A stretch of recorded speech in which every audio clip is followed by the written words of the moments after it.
welcome back to the Oklahoma Today podcast. I'm your host, Ben Luschen, and a very wise man once said, "School's out forever?"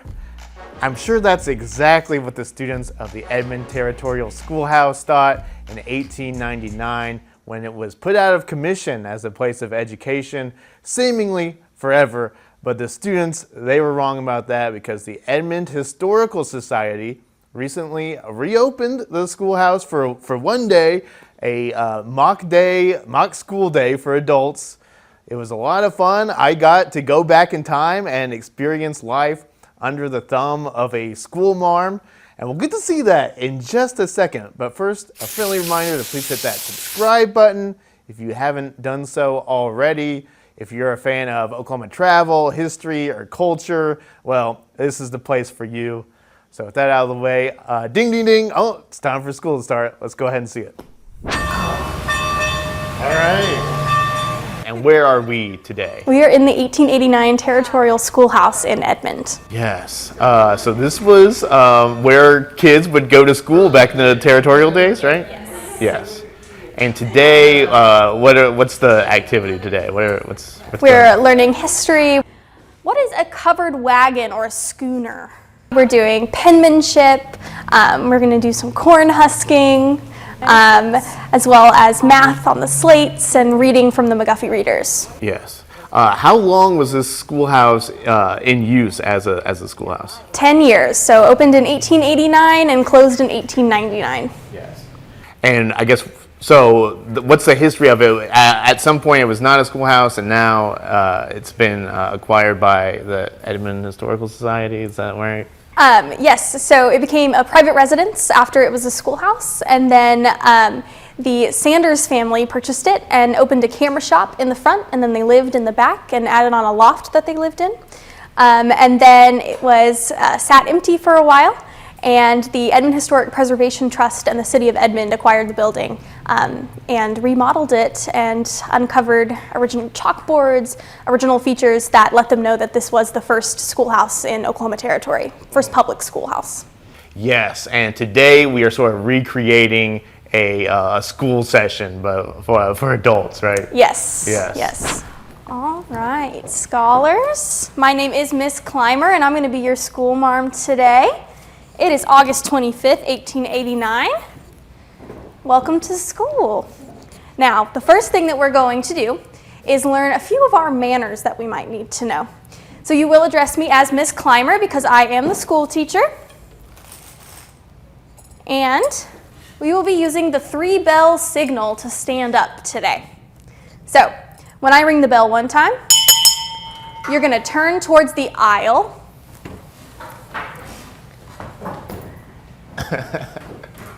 And then when I ring a bell the second time, you're going to stand up. And then the third time, you'll face forward. All right, good job. Oh. Now, while we're standing, we are going to start by saying the Pledge of Allegiance. Now, the Pledge of Allegiance wasn't written until 1892, so we're doing a little bit more time traveling today. Do y'all know how to say the pledge in 1892? Yes. Oh, okay. So Francis Bellamy, when he wrote the pledge, he wanted it to be done by starting with your hand over your heart and then raising it towards the flag palm up. Yes. All right. As you're talking?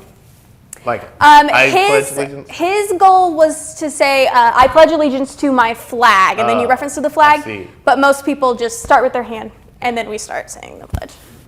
All right.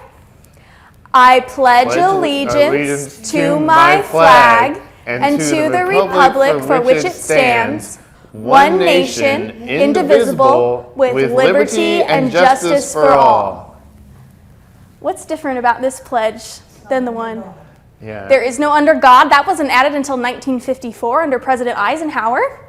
That was a response to the Cold War. And that was also when the stance changed to just putting your hand over your heart. The Bellamy salute, as it's called, was a little bit too reminiscent of a Nazi salute. And so that change was made quite quickly. But there are 2 more differences in this pledge. Well, Yes, sir? Yes, it's also, it says my flag instead of the flag. Yes. Yeah. And then there's one more big thing missing from this pledge. Did it say the United States of America? It did not. So when Francis Bellamy wrote this, he wrote it to be very generic. It could be used by anybody of any country or any state. So what would be some of the things that a student might learn when they were going to these classes? So in these rural schoolhouses, it was the 3 R's, reading, writing, and arithmetic. And it was just a little bit to be able to prepare them to be good farmers. Most of these kids were only going to come to school until they were about 12 years old, and then they would go out and be farmers. So they just needed a little bit of reading, a little bit of writing, and a little bit of math to achieve that. Was it all like boys and girls attended equally, or did boys get called in a different direction? I don't know. There were probably girls here more than boys, but the numbers were probably the same when everybody was in attendance. And then, of course, they sat on separate sides of the schoolhouse. They weren't allowed to talk to each other or play with each other at recess. So it was a very separate experience for them as well. Yes, and they all walked to school, I guess? Yes, most of them walked to school. Horses and wagons had to stay at home because they had to work on the farm. Mm-hmm. Uphill both ways. Oh, yes, yes. My country 'tis of thee, sweet land of liberty, of thee I sing. Land where my fathers died, land of the pilgrim's pride, from every mountainside, let freedom ring. Very good. All right, you guys may be seated. There are 38 stars on that flag. Oklahoma is not a state yet. It's currently Oklahoma Territory. And we have just had our land run where most of us have claimed our land. So here we have a map of formerly Indian Territory, now Oklahoma Territory. At noon, cannons shot off and people started rushing to claim their land. We are in Edmond, which is right here, towards the middle of that land right there. So during the land run, people could claim 160 acres of land. If you made it to the surveyor's stone first, which was in the middle of the land, it had a number on it. You had a stake, and then you would have to take that number to the land office to claim it. And you wouldn't necessarily have to pay anything yet, but you did have to live on the land for 4 years. And you had to improve the land. You had to build a house on it. You had to farm or ranch on it.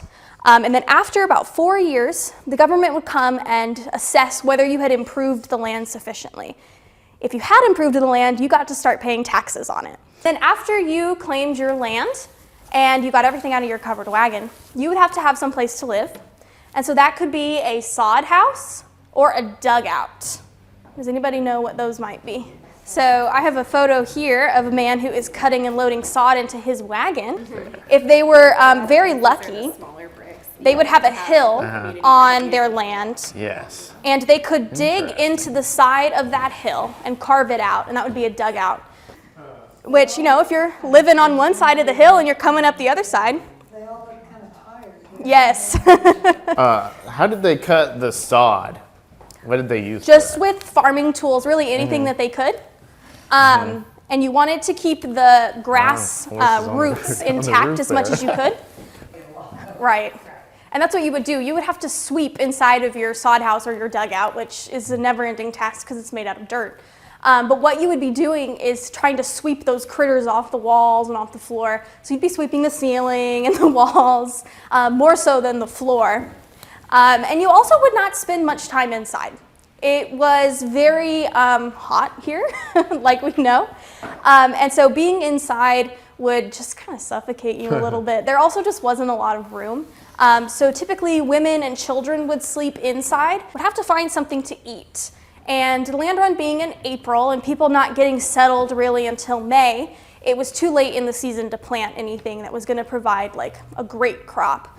And so what they planted was turnips, because that's pretty much all they ate. Boiled turnips, mashed turnips, raw turnips, maybe with a little bit of milk if you were lucky enough to have a cow already, but most people didn't. So you'd get sick of turnips pretty quickly, but that was pretty much all you had. You also didn't have a lot of money, so you couldn't really go down to the grocery store and buy anything. So turnips were your best friend. We might not have any trees, but we had an abundance of cow patties. And so that would be one of the students' jobs, would be to bring cow patties or buffalo chips with them to school to burn in the stove. So we have a replica, not a real fantastic. one. Yes. Everybody always wants to know if it's real, and I say, thank goodness it's not. And you would wait till they were dried, and they'd be rock hard when they're dry. And once you started to burn them, they did smell. Had a very distinct smell, and it sticks to you, just like any other kind of smoke does. And you'd be pretty used to it, though, because you're burning them here, and you'd be burning them at home, and so would everybody else. Yeah, exactly. And you only had a bath about once a week. You would have a bath on Saturday night. For church on Sunday. You would have about 2 outfits, maybe 3, some that you wore during the week, and then your best outfit for Sunday that would only get worn after you had your bath. And your family would typically all use the same bath water. So it would be the kids' job to go down, fill up buckets, fill up the bathtub. You probably wouldn't heat it. It would take a lot of cow patties to do that. Your once-a-week bath, and then they would have like kind of sponge baths throughout the week in the summertime. In the wintertime, not really. You weren't sweating, so you didn't need to. What is the importance of doing, I guess, sort of a recreating that school day and not losing that history? It gives people a really interesting window into history that reading and even watching things can't do. When you get to actually interact with artifacts and get to come and sit and you're surrounded by history and you're dressed like you're from history, it really gives you a look into the minds of those people and what they really experienced. And if someone wants to visit the Territorial Schoolhouse themselves, how can they set that up? Well, we're open every Saturday from 1 to 4, and then by appointment the rest of the time. So you just have to give a call. But we will be closed for some time in September because the floors are being redone. Yes. There will be 1 to 2 Saturdays in September that will be closed because the floors are getting replaced. So, yeah. Okay. Well, and that's coming up in September. Yes. Okay. Well, that's when this is coming out. So. It should, I would say by the time this comes out, it will probably be back open. It's, yeah. But wood is supposed to be here any day now. Anyway. Yeah. I mean, you can check online. Yes, we have Facebook and Instagram, or you can call the Edmond History Museum. Yes. Anything else that the Edmond Historical Society is working on that we should know about, or I don't know? Yes, we'll have our fall festival kind of thing, a radio show with a Will Rogers impersonator, and then we'll have Christmas and Halloween events, and then of course in the summertime we do summer camps as well for kids. Okay, very cool. Yeah. I think that was all the questions I had. So, penmanship, and you would have a copybook for your penmanship. What's on here? And then continue it down the line, and then you copy it down at the bottom. And we are going to be using our lovely little pins here. A lot of people probably would have used feathers that they carved because these were expensive. But we are going to be using these. And we have inkwells as well. And you just dip it down in there nice and gentle. I don't, it doesn't look like it got much. Okay. It goes nothing. Okay, and you'll hold it down like a beak. And it there's actually a crack in between and it will soak the ink up. So you're good and it won't drop out. Yeah. And then if you want to write your name like this? Yeah, like and just this? hold it like a normal pen and go ahead and write. Okay. And then I'll bring around the cloth. No, it works. No, the other way. Yes. But wait, am I cursive writing? I mean, however you would like to put your name on there is good with us. Yes. B-E-N, my name. Or should I have said Mr. Luschen?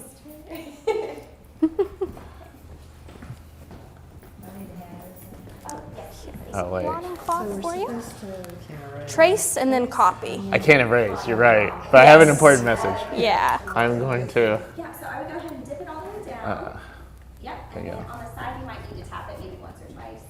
Perfect, and then you can go ahead and... Subscribe.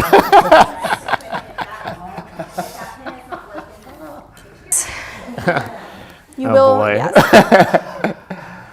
I think Paul's going to have me back out in the fields. Yes. Yeah. United States. All right. I'm going to ring the bell.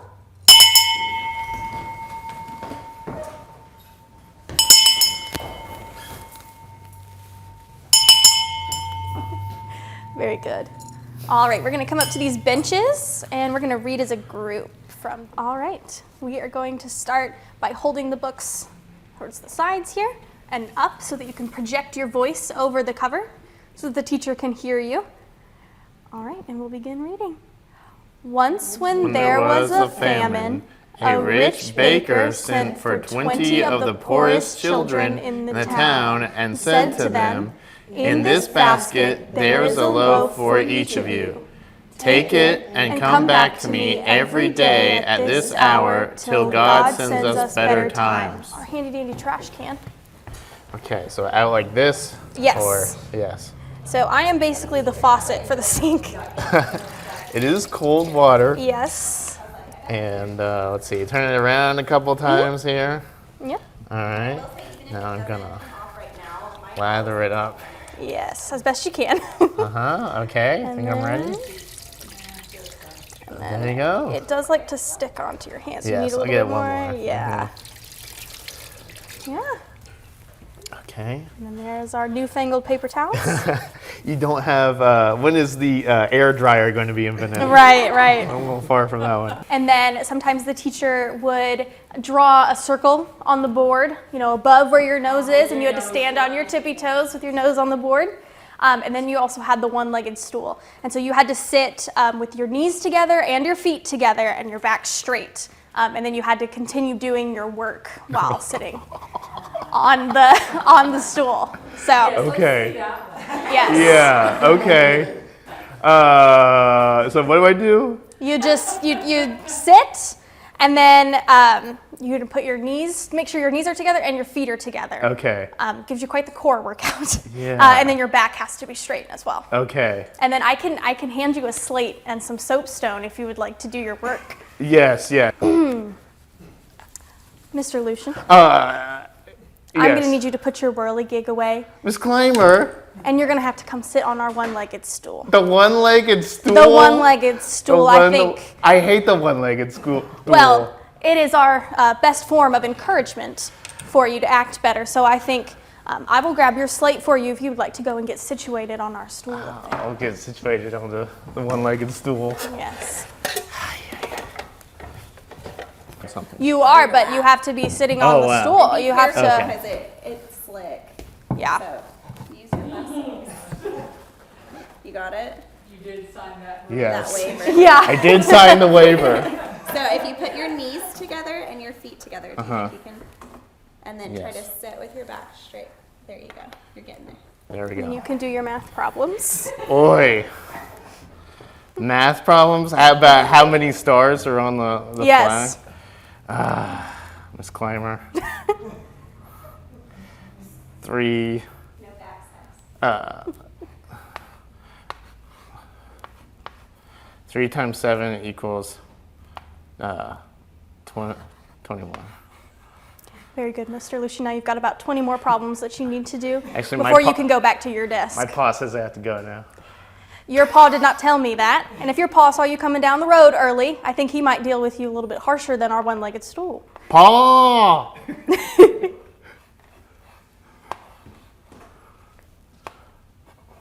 46 plus 1 equals USA.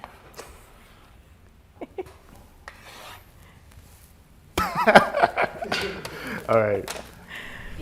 Cool. So I had to wear my hat today. It was too good of a find not to bring onto the set. I think this could be your thing. You could Yes. become hat guy. I was so pleased to find it at Goodwill. And it is actually like 1890s appropriate like felt hat. But Nice. I think if I had actually shown up to a real one-room schoolhouse, I would have been like the fanciest lad in all the territory. Yeah. Just Yeah. because this is like creased in a certain way that's fancy, and it has a ribbon on it. So Very nice. Most kids No, it's a wouldn't good have hat. that. It's a but good yeah, hat. that was so much fun. I mean, Chris, that was one of the funnest shoots that we've done recently. Nice. And they did make me sit on the one-legged stool, unfortunately. I'm sure a lot of my teachers had wished they could have made me do that in the past. Why did they do that? Were you being punished for something? Oh, yes, of course. Oh, okay. Does that surprise you? Don't you wish you would have had a one-legged stool when you were a teacher? Yeah, right? I think it probably, that stool might have gotten chucked. It probably across the wouldn't have room worked at for some 8th point. graders. Anyway, for those who might be new here, this is our full OKT team. We've got photo editor Megan Rossman, editor-in-chief Nathan Gunner, research editor Kirsten Stone. How are we all doing today? Good. Yes, hanging out. Well, I got to thinking recently, that whole schoolhouse experience really opened some eyes for me because they lived a lot differently in the 1890s. We had to use up there lye soap. They were burning, buffalo chips in the furnace. Very different time. So, and it made me appreciate all the things that we have today, our technology. I'm sure they got along just fine in the 1890s, but I'm comfortable here in the 2020s. So it got me to thinking for our question of the week, what is the best invention since 1889, which is when the Edmond Territorial Schoolhouse first opened for classes? Editor-in-chief Nathan Gunner, have you given this one much thought? Me. No, I am a big fan of all the mod cons, really. Central heat and air. Huge fan of that. Big time clean answer. running water that you can just... I'm not like, these are things we so take for Yeah. granted, and we should not take Exactly. them for granted. Like clean water, yeah, you just don't even think about turning the water on. Right. And like that would have been just such a gift. Oh in my the gosh. 1890s. Like you had to go down and get it and boil it and do it. Anyway, it was... I mean, my dad grew up in the Depression in rural Arkansas and still had a lot of this kind of growing up. So, like, I'm one generation removed from a lot. Like, my dad ate squirrel when he was a kid, right? Like, that he caught. So, like, I'm one generation removed from this stuff, so I really try not to take it for granted. But, yeah, like, clean running water, central heat and air, the mod cons, man, I'm a big fan of them. Yes, Big fan of 'em, absolutely. yeah. Especially AC. This makes this job more. Totally. Yeah, Yeah, it makes I everything couldn't live better. in Oklahoma without air conditioning. Yes, exactly. Well, Megan, at first you thought the question was 1989. Yes, no, I misread it, and it was like, why is Ben asking us this? Yeah, but 1889, a lot has happened in that 100 plus years. Yeah. Do you have any thoughts on the best invention in that time? I mean, my first thought after I learned that we were talking about 1889 was penicillin. a good one. Yeah. That's a good invention. Yeah. There are so many things that have been invented that I can't really, when I thought it was 1989, I was like, I don't know, Furbies, which is, I'm sure there are far better inventions, but for some reason Furbies just I came don't to know. mind. Furby, penicillin. Yeah, Take your it's- pick, Yeah, really. really. Yeah, so, you can eat Furbies for your health. Although, you? honestly, I mean, Furby, well superior to the Labubu, I would say. I like a good Furby. The Yeah. Labubu or whatever it is. Like, I don't really even They're not understand as, what it is. not as interesting. They're a little No, ugly. not at all. Kirsten, what about you? What is your favorite invention since 1889? Well, y'all said good ones, and I'm sure that there's a lot that I'm missing, but honestly, like, my first thought, which is going to show my Gen Z, was just my phone, internet, yes. It's a big deal. Oh, it's a yeah. huge thing. Yeah, like, so, of course, we didn't have smartphones when I was a kid, but, and in some respects, that was a simpler time. But if you really asked me to just not have a smartphone anymore, I'm so used to the convenience. No, of and it that's now. the I thing. don't And know it's not like just having a phone, but it's the fact it's like, oh, you need to take a picture real quick, camera. Oh, you need to look something up, Google. You're lost, maps. You have a friend that lives 3 states away. You can call them. Like, Or even It's just like you're in the middle of a easy. conversation and you have a random question. And like back in the day, you would just sit there and wonder what the answer Yeah. was. And now Yeah. you don't have to. Yeah. Or if you like want to make up with a friend, like make plans, you can do that without So much having to like easier. wait 3 to 5 business days. Oh my gosh, remember you'd have to like go to the mall and just like hope the person found you? Yeah. Yeah. The internet, I think, is simultaneously the best and worst invention. Yeah. I think Yeah. that's fair. I think that's a good There's way a to lot put of cons, It's but a it does Pandora's have box. pros. Definitely Yeah. a lot of pros. Yeah, for sure. What about you, and- Ben? Do you Go for it. remember when you used to go to places looking at maps to Yeah. figure out where the heck you're going? Oh yeah, I once drove I from remember maps. from my college in North Carolina to New Haven, Connecticut with printed out MapQuest directions. Oh yeah, I drove remember through printing New them out. York City with printed out MapQuest Yeah. directions. That was wild. And nowadays, I'll just like jump in my car without even thinking a second about where I'm going. Oh, yeah, and no. just taking my map app for No, granted. you get in the car. I try not to say the name of it out loud, but because it activates people's phones. But you're like, oh, hey S, tell me how to get Oh, to yeah. thing. You know, whatever. Right. Yeah, I- I've done that a million times. If I didn't have that on my phone, then I think I would be crying a lot more in my car. Yeah, I'd be yeah. getting lost, just crying. Oh, that makes me sad to think of. Yeah, on one hand, it saves you a lot of headaches. On the other hand, you get better at navigation with that. So True. Yeah. But anyway, for my actual answer, and like we've said, there's so many, pros and cons to some of these inventions. And one that I thought of that maybe there are some cons, but I think are more pros, is the refrigerator. That's a good one. Yeah, That's yeah. a really good one. Yeah. Oh, yeah, That's you- another one of the, like with mine. Like it's one of those things. Like we take it completely for granted that we Yes. can like preserve our food so The well. people of the 1889, they would have killed for a refrigerator. Literally.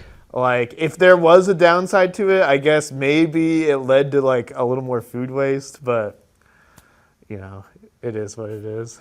Yeah, no. Now I can have my leftovers and Well, in the freezer is an important component. Yeah. Yeah, of the definitely. The fridge. freezer probably came before the refrigerator because they Definitely. just Yeah. had blocks of ice. Right? Does Yeah. anybody have the deep freeze? Does anybody have the deep freeze? No, I I don't. don't have A deep- such a deep luxury. freeze? I kind of wish Chris, I did. Do you have the deep freeze? Do you have the deep freeze? Yeah. What do you put in your deep freeze? What about Chris Cam? First of all, deep freeze. Second of all, your answer. Deep freeze is just we have two of them actually. One of them is just full of meat from Oh. our animals that we processed through the years, and then the other one's got all the other things. But we use a lot of it.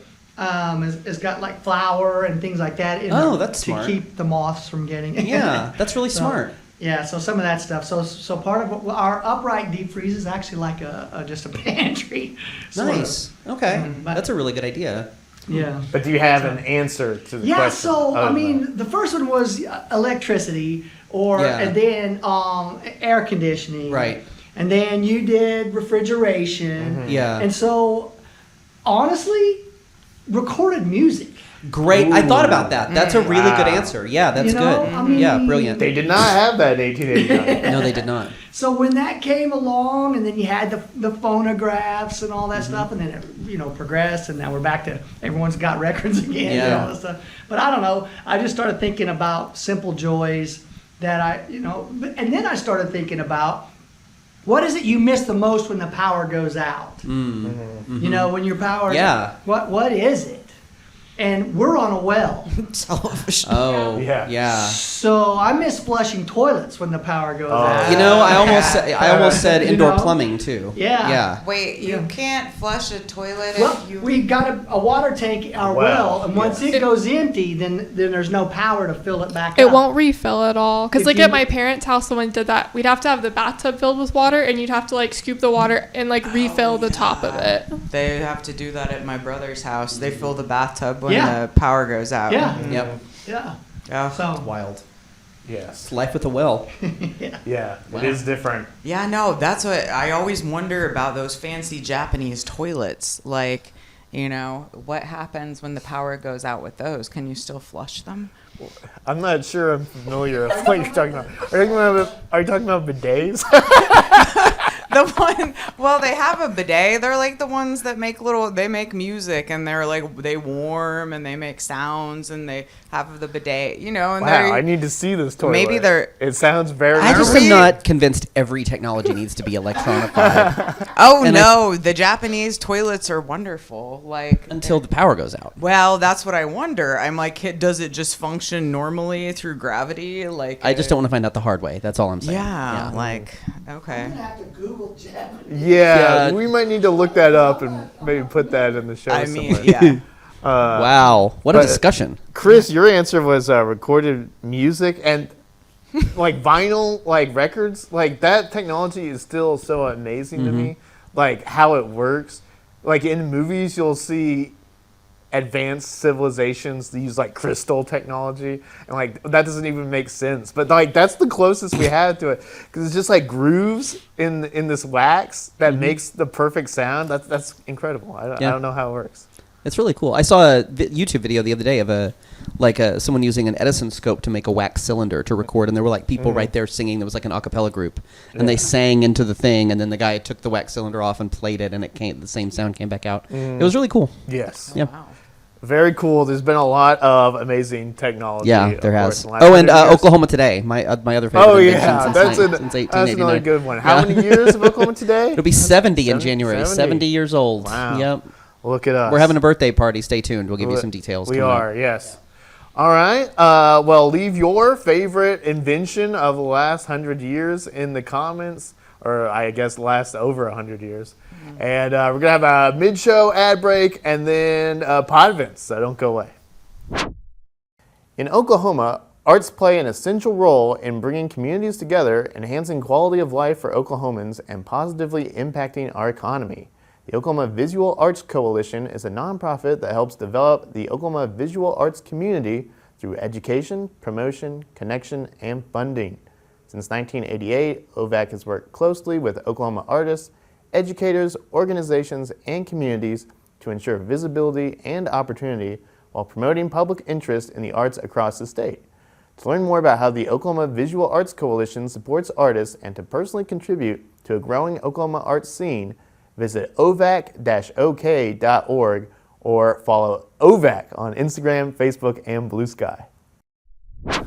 All right. Well, now it's the part of the show we like to call podvents. This is where we go through the travelok.com event calendar, pick out a few of our favorite gyms. Is there anyone who'd like to go first this week?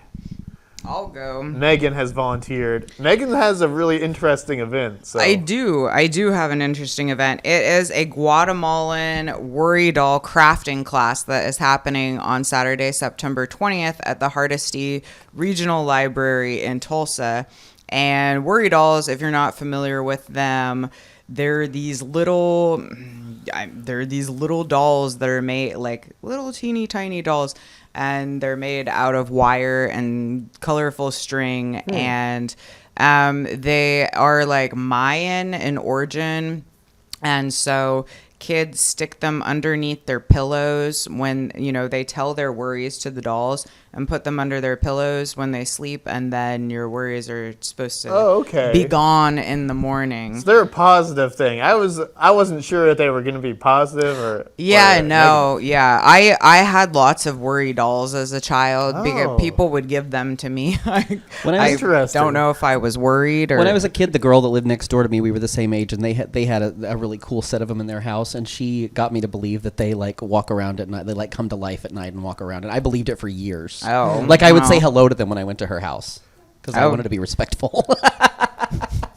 Well, I mean, it's never a bad idea. So this is a class also I should add for kids 3 to 10.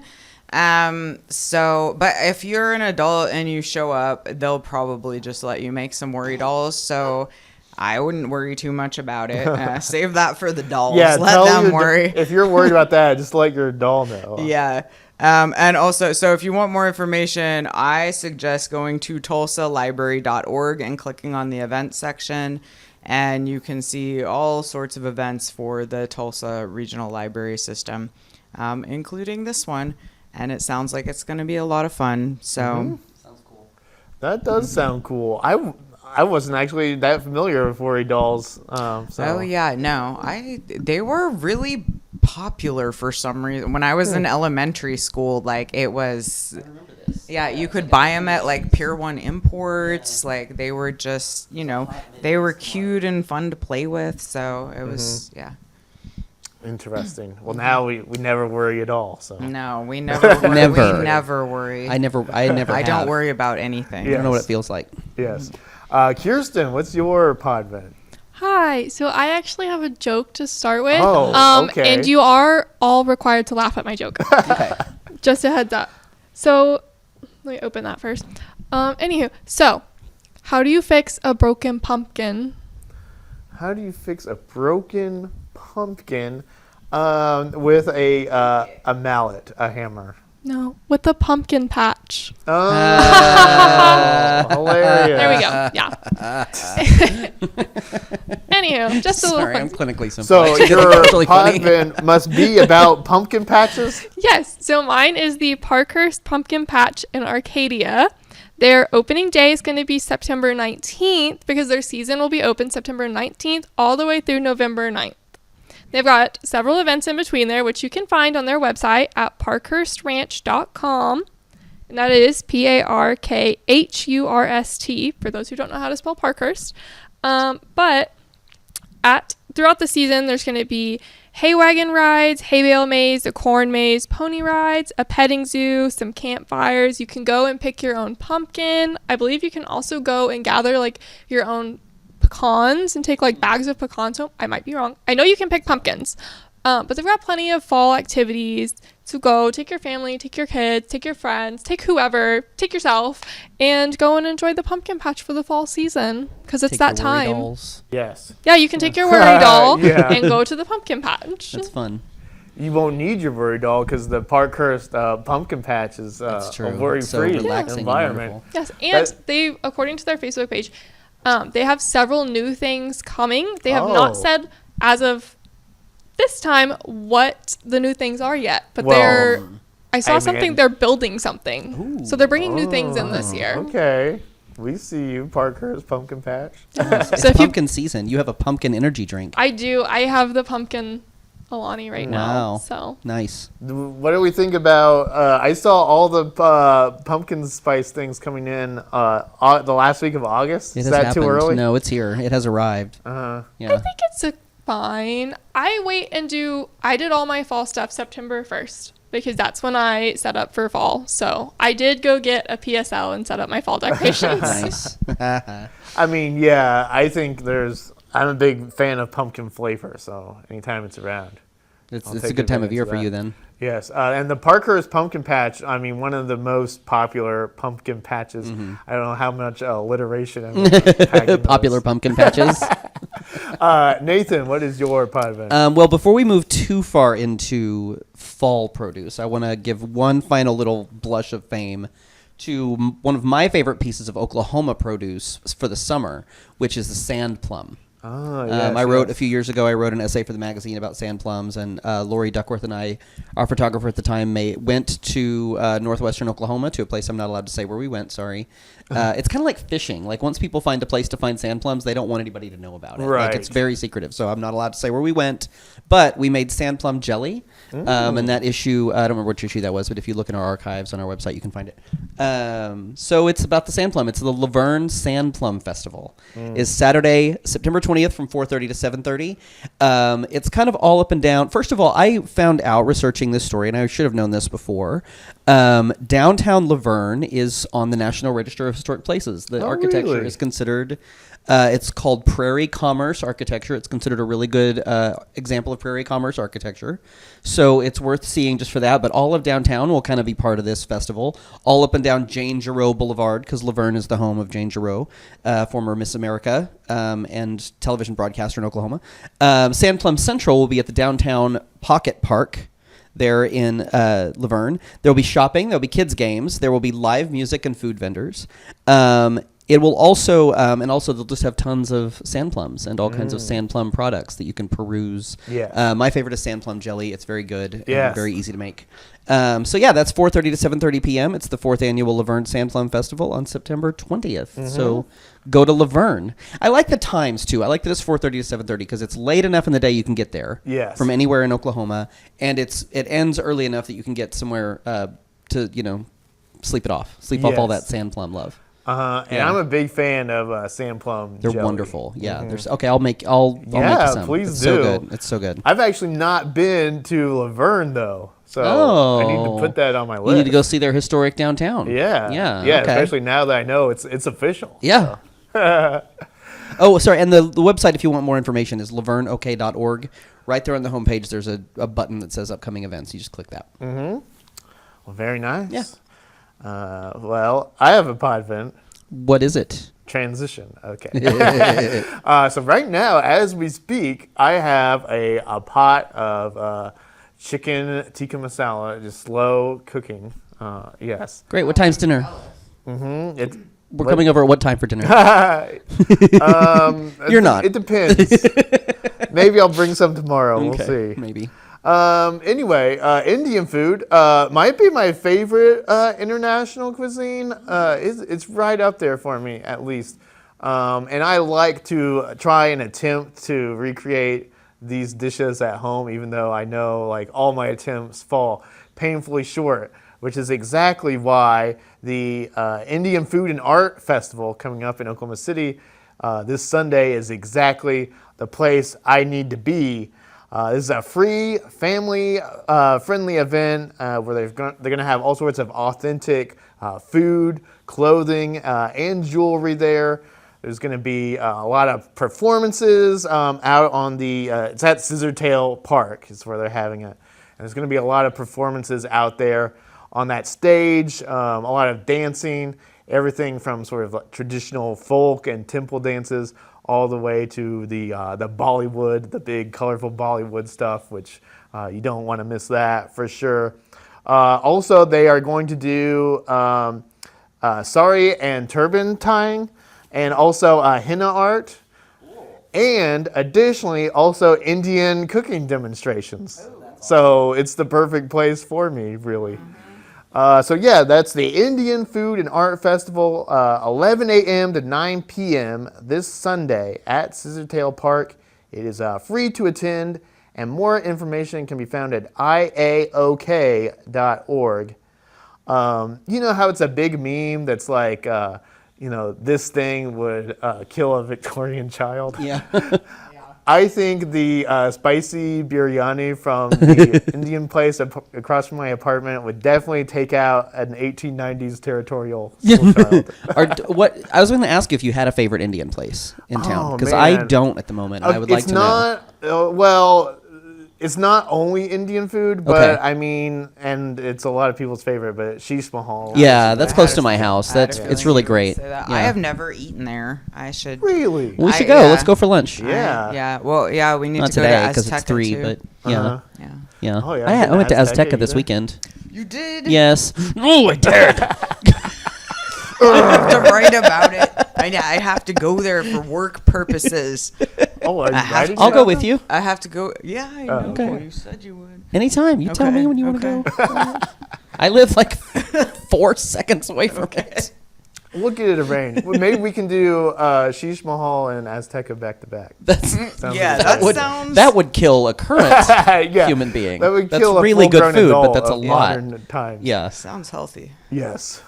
Well, it's time for a star of the show, and I gave it to school marms because where would we be without them? Where They would we be indeed? put us in our place? I think we probably need a school marm for this show. I think it'd be a little more I think we're tightly definitely run. I think. Well, that's all we've got for you this week. This has been the show. Known from here to Henrietta, home of Rustler's Barbecue, has the Oklahoma Today podcast. Head to oklahomatoday.com or pick up our latest issue on newsstands right now. Send your feedback to oktpod@travelok.com. We'll talk to you again next week. No Carly. So just keep No, watching. Carly. Just So stay we're not, on YouTube. We're not even going to say the thing. No, just stay on YouTube until the next time we upload an episode. Yes. Do not leave this website.